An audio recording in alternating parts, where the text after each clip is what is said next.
बोलना, है ना। तो प्रसाद ही पाना और जो है भगवान का नाम जप करना, इससे भक्ति शुरू हो जाती है। तो सबसे पहले ये अपनाना चाहिए, है ना। आप में से कितने लोग हैं जो केवल प्रसाद खाने के संकल्प पे दृढ़ है? उसमें कम जो है कैसे पता चलेगा? मैं ये करोगे, अंगूठा दिखा रहे हैं, चलो अंगूठा दिखा दो।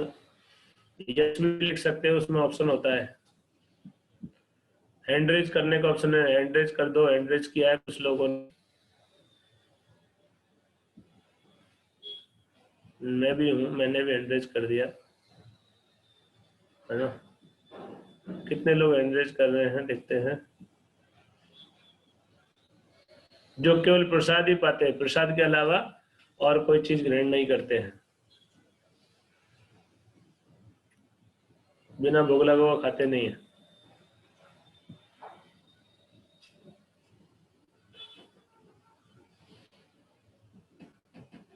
तो कई लोग कच्चे हैं इसमें कि आता नहीं है हैंड रेज करना।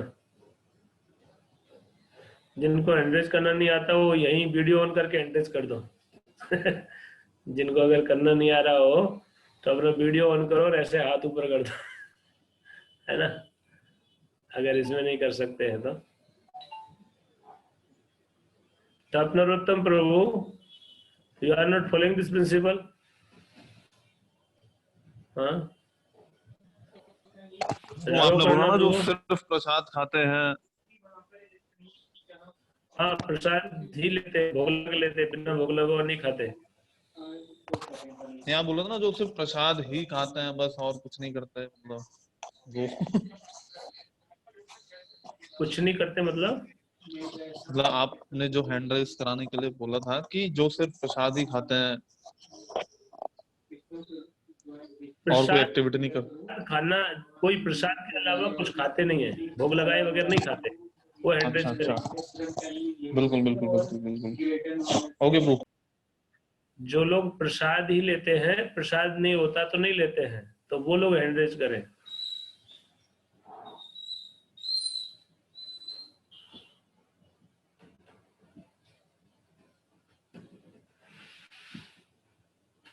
इसमें गजेंद्रनाथ हरिपूर्ण का क्या है? इसमें कुछ दिख नहीं रहा है।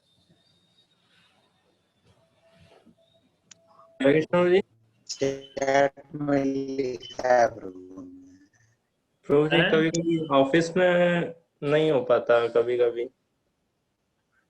हाँ, प्रॉब्लम है। और कौन कौन है? अमानी गुरांग प्रभु। हरे कृष्णा प्रभु जी। प्रभु जी कभी कभी फील्ड पे जाता हूँ तो जैन फूड खाना पड़ता है, मतलब जैन बाहर फूड से। लेना पड़ता है। अध्यक्ष जरी प्रभु भी नहीं लेते हैं, धीरज प्रभु भी इस पे नियम में दृढ़ नहीं है, पूनम, सब ढीले ढाले लोग हैं बहुत सारे। ये भक्ति शुरू यहाँ से होती है, अनुकूल को स्वीकार करना, है ना। अब ये भक्ति की शुरुआत है जीभ से। नित्य सिद्ध कृष्ण प्रेम साध्य का वो नहीं, वो क्या है, सेवान्मुखी जिज्ञासा सौम्य स्मृति अदा, ऐसे श्लोक है ना, से जो है, हाँ यही है शायद, यही श्लोक है कि कृष्ण प्रेम को प्रकट कराने के लिए हमको सेवा करनी पड़ेगी, है ना। और क्या से शुरू होगी? जीव से, शास्त्र के अनुसार है बिल्कुल, है ना। राघव करना प्रभु, आप भी प्रसाद नहीं पाते हो, कंप्रोमाइज कर लेते हो। नहीं, इन्होंने तो एंड्रेज कर रखा है, ओके, अभी देखा मैंने, ठीक है। मैं पाता हूँ प्रसाद पाने के प्रभुपाद जी जो है भगवद गीता के एक तात्पर्य में लिखते हैं कि प्रसाद पाता है वो भक्त है। ऐसे लिखते हैं प्रभुपाद जी कि जो प्रसाद नहीं पाता और कुछ नहीं पाता वही भक्त है। ऐसा लिखते हैं, है ना। आप लोगों ने पढ़ा होगा भगवद गीता में, प्रभुपाद जी कोई श्लोक के तात्पर्य में लिखते हैं इस बात को, मुझे अभी याद नहीं आ रहा है। मेरे ख्याल से जो प्रसाद वाला श्लोक है ना, वो 3रे अध्याय में, उन्हीं श्लोकों के आसपास के तात्पर्य में किसी में ये बात कि जो प्रसाद ही पाता है वो भक्त है ना। तो भक्त बनना है ना तो कृष्ण का प्रसाद ही खाना है। अब इसमें अब यही चीज है, प्रैक्टिकली कैसे करोगे वो सब देखना पड़ेगा आपको, है ना। प्रैक्टिकल जो है इस प्रसाद तो खाना ही चाहिए हमको।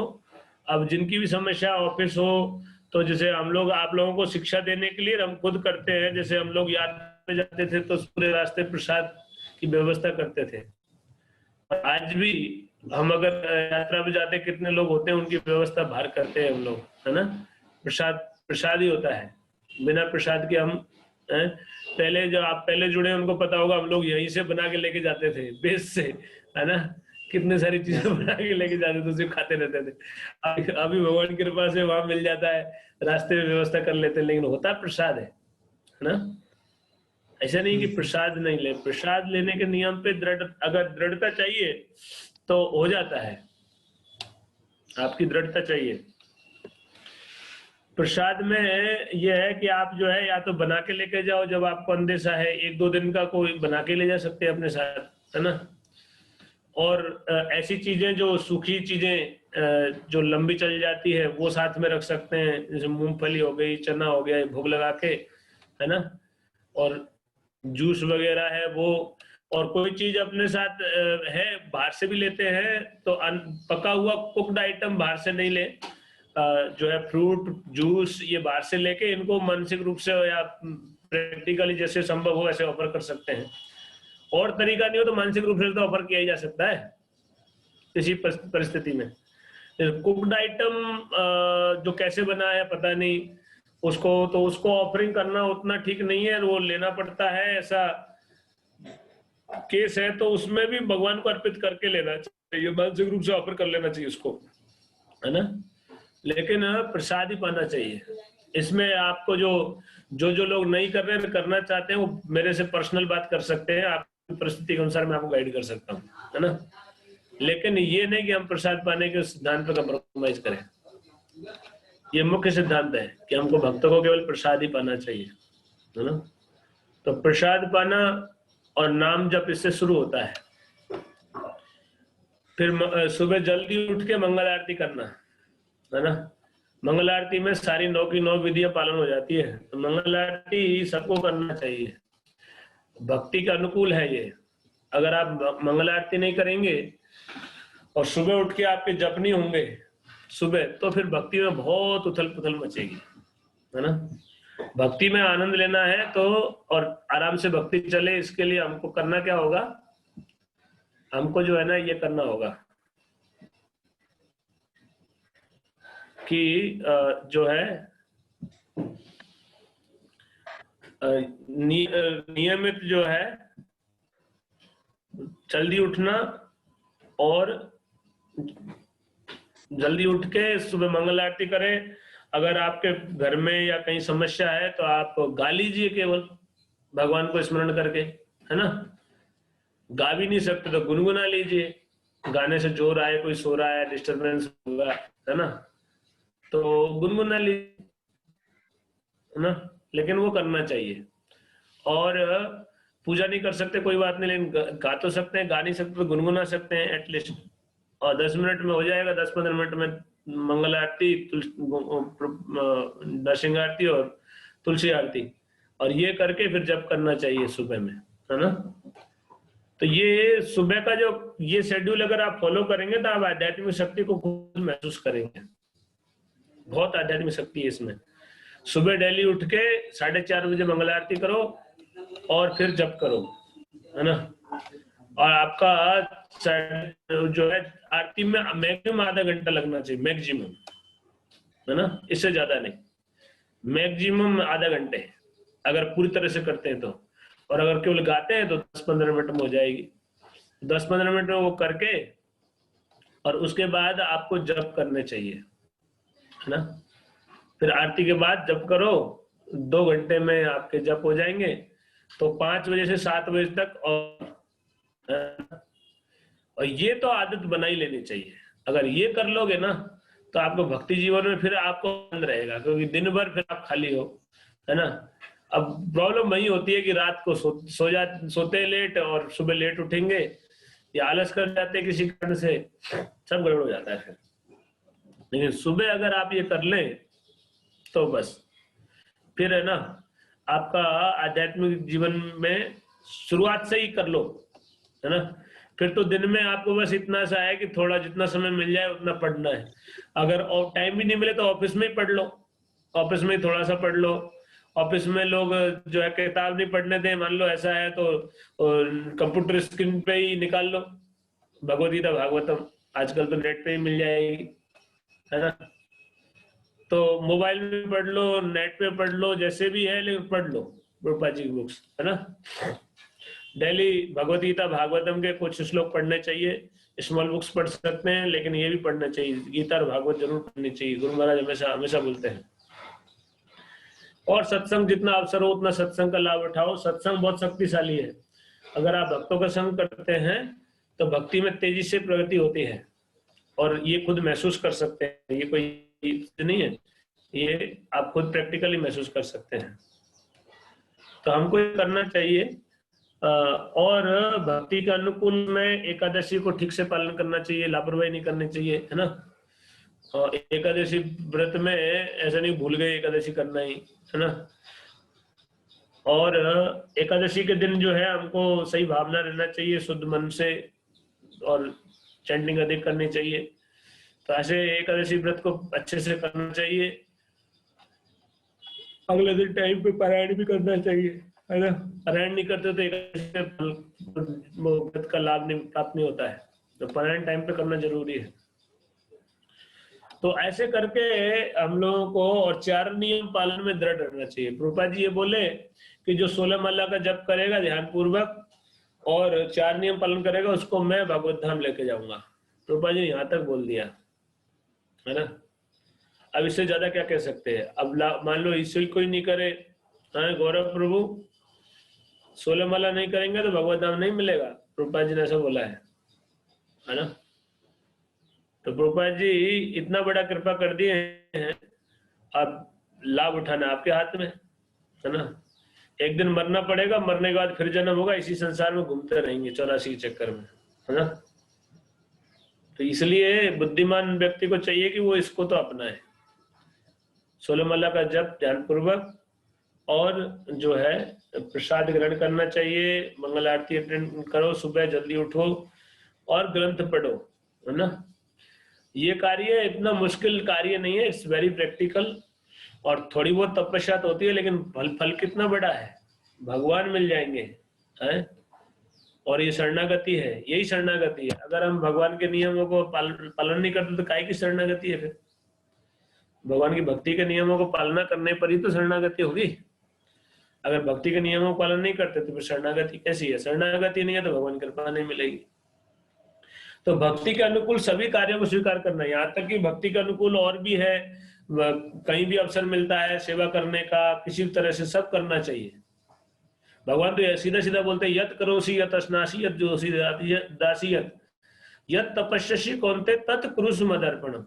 जो भी करते हो मेरे लिए करो, ये भक्ति का अनुकूल है ना। तो आप पैसे कमाते हो भगवान के लिए कमाओ, अपने लिए मत कमाओ, है ना। भगवान की सेवा में लगाओ तो तुम्हारी आसक्ति छूट जाएगी पैसे से। फिर सोचेंगे यार क्या फायदा, चलो मंदिर में जाके सेवा कर लेते हैं। अब पैसा बेईमानी कर रहे हो इसलिए तो गड़बड़ हो रहा है। भगवान आदेश दे रहे उस तरह से चलो तो काम हो जाए। हमारे गुरु महाराज ज्वेलर्स गोपाल कृष्ण गोस्वामी महाराज पैसा कमाते थे, उनको बहुत बड़ी सैलरी मिलती थी, प्रभुपाद जी पूरी ले लेते थे सैलरी, कुछ नहीं। जितना बैंक से बोले कितना है हिसाब करते थे, पूरा गिनते थे, पूरा जितना मिला उतना उतना गिन के देखते थे कि पूरा ले लिया, है ना। और फिर प्रभुपाद जी पूछते थे तुम्हारा कमरा का किराया कितना है, ट्रांसपोर्टेशन कितना लगता है, साबुन तेल कितना लगता है, सब चीज पूछ के उतना ही देते थे और 1 रुपये ज्यादा नहीं देते थे। बाकी सारा भगवान सेवा लगा देते थे प्रभुपाद जी, है। तो गुरु महाराज ऐसे करते करते फिर पूरे मंदिर में आ गए। ऐसे करोगे तो बोले मंदिर भी सेवा कर लेते, फुल टाइम अच्छा है ना। बाहर भी वही फुल टाइम जैसी सेवा है।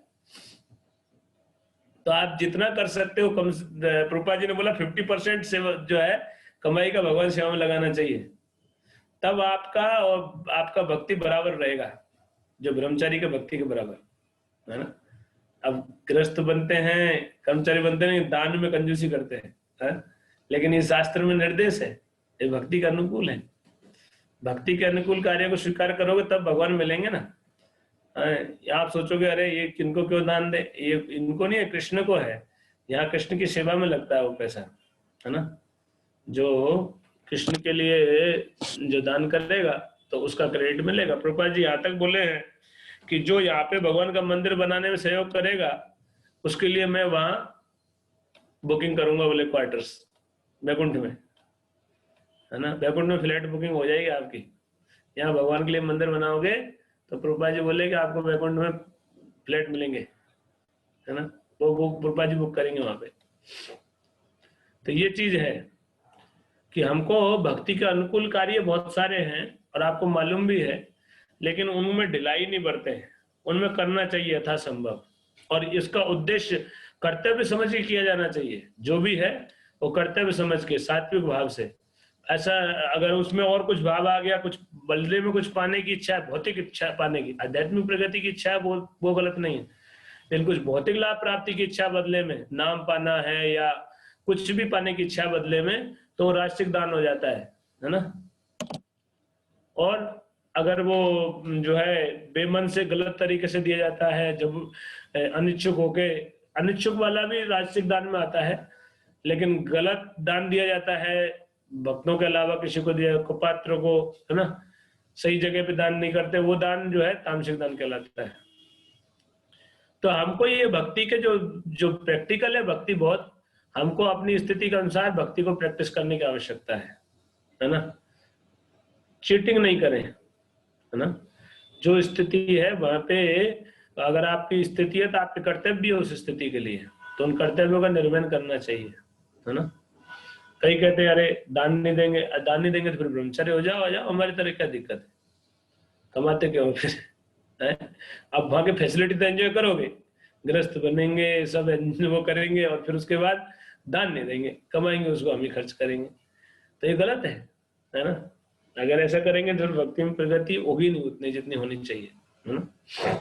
तो हमको ये समझना चाहिए कि ये हमारे कर्तव्य समझ के हमारे चीजों को ये समझना है, ये भगवान ने कर्तव्य निर्धारित किए हैं, भगवत गीता से हम बोल रहे हैं, तो भगवत गीता के सिद्धांतों को हमको पालन करेंगे तब तो भगवान कृपा प्राप्त होगी ना। जैसी स्थिति है उसके अनुसार कार्य करने की आवश्यकता है। तो ये अनुकूल कार्य हैं जो हमने बताया। भक्ति के लिए हमको सबसे पहले प्रसाद पाने में और 16 माला जप करने में दृढ़ होना चाहिए, 4 नियम पालन में दृढ़ होना चाहिए, फिर एकादशी व्रत, और फिर मंगल आरती करना, सुबह जल्दी उठने का अभ्यास करके, और सुबह ही जप कर ले, मंगल आरती कर ले, फिर ग्रंथ अध्ययन, है ना, और भक्तों का संग जितना संभव हो उतना। और उसके अलावा हमको जो अपने कार्य से जितना हो सके भगवान सेवा करनी चाहिए, तन मन धन से जितना हो सके, है ना, सेवा करनी चाहिए भगवान की। तो ये धामवास भी करना चाहिए, इसीलिए आप लोगों को हम बोलते हैं कि भाई कभी कभी आप जोधपुर पधारो, है ना। जहाँ भगवान निवास करते हैं वही धाम कहलाता है ना।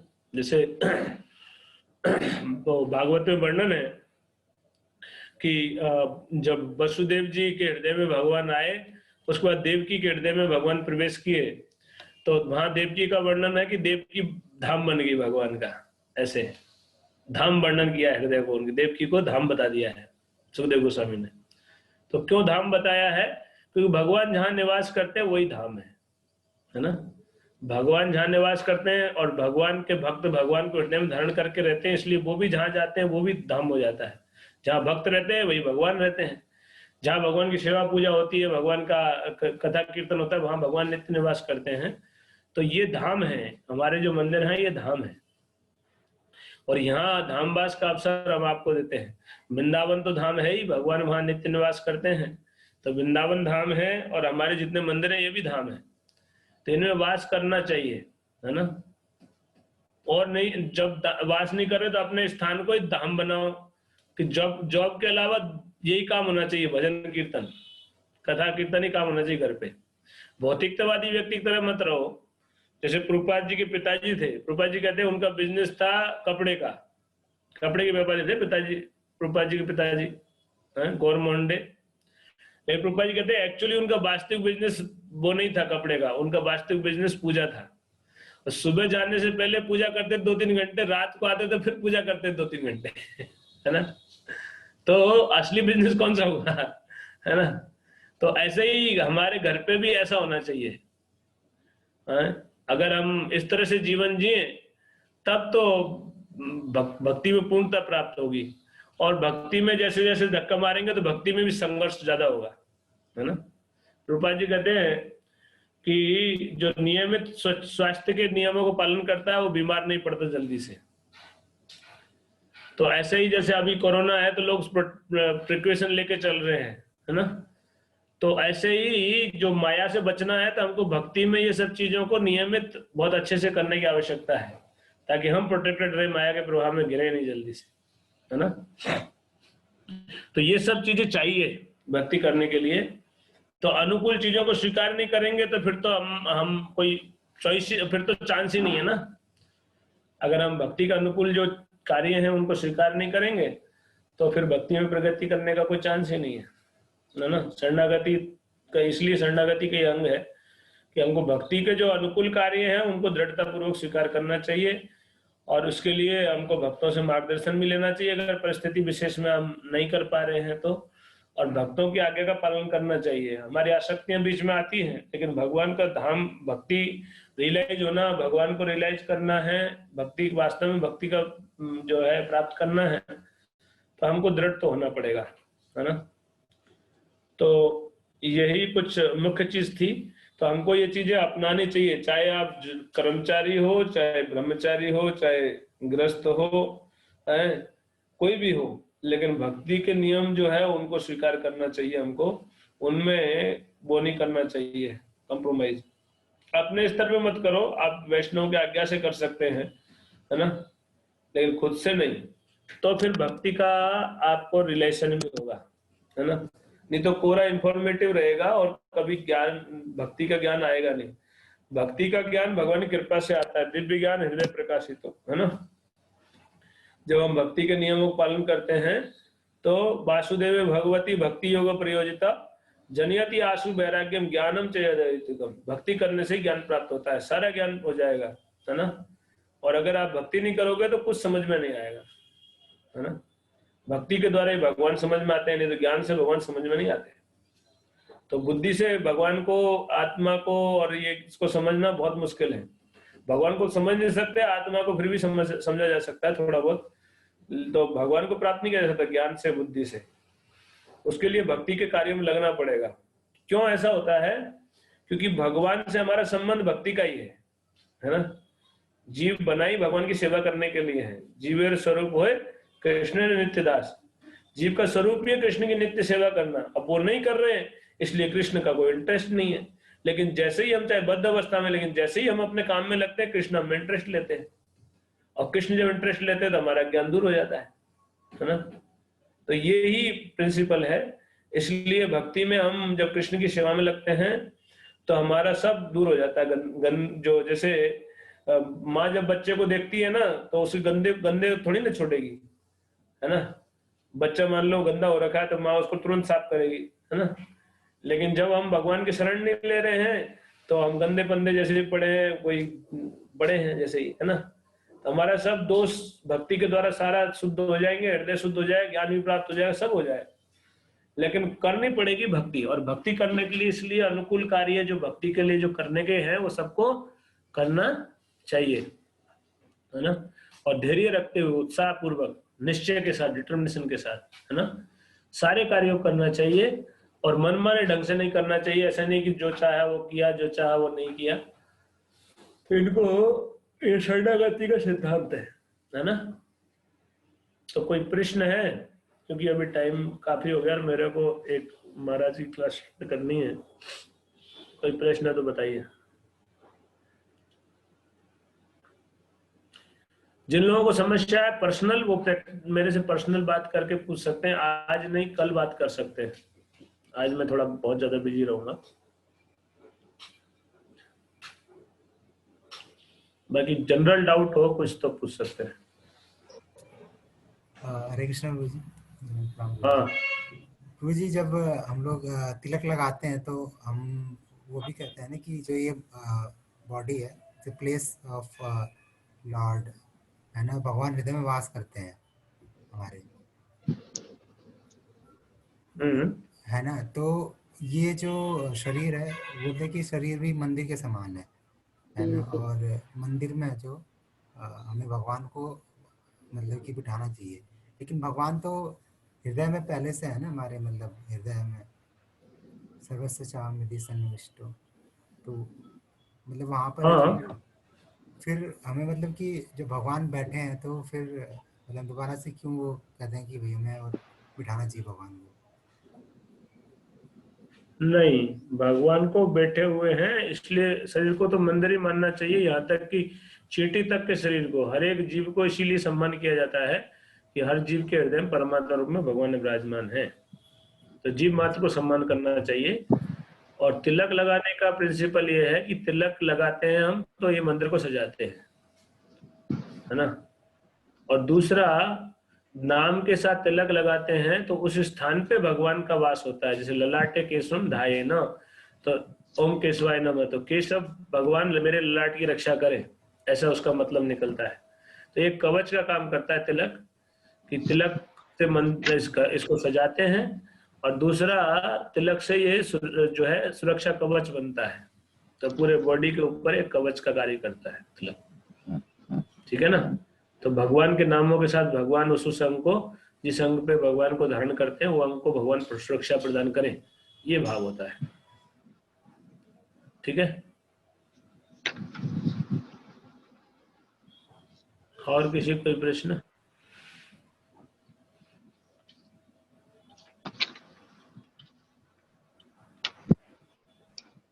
हाँ राघव करना को कुछ पूछ रहे हो?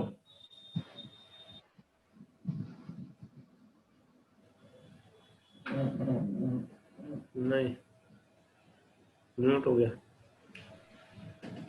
म्यूट कर रहे हो, आवाज तो आ नहीं रही, अनम्यूट तो किया राघव करना को।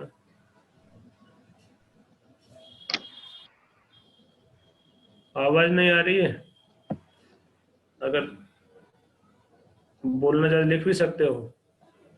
चैट में किसी ने लिखा है कुछ, मैं देखता हूँ।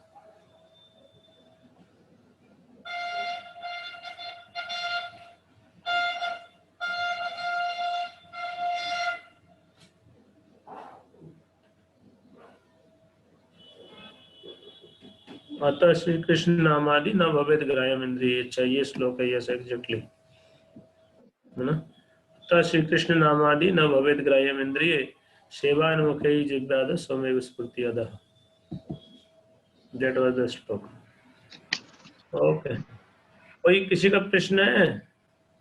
राघव करना प्रभु कुछ कहना चाह रहे हो क्या? आपकी आवाज तो आ नहीं रही।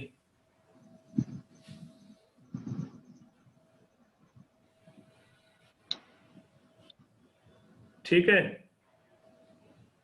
ओके। हरे कृष्णा। जगत गुरु श्रील प्रभुपाद की जय।